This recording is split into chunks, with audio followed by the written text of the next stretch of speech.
bahala na sila, magkanya-kanya muna kami ng ano. Kasi ayaw kong iris eh.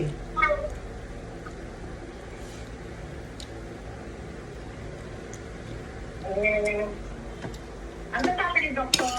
Ni Dr. Caburnay? Sabi Nung niya- nakita niya yan, kita niya yan, ang oras mo. Okay na. Mix ano na, luckily nga, 1 week na hindi dumudugo yung puwet ko kasi maganda yung natukyan kong iniinom sa gabi prior to sleeping. Parang fiber siya, probiotic. Masarap na inumin, maganda pa epekto pag gising mo sa umaga. Parang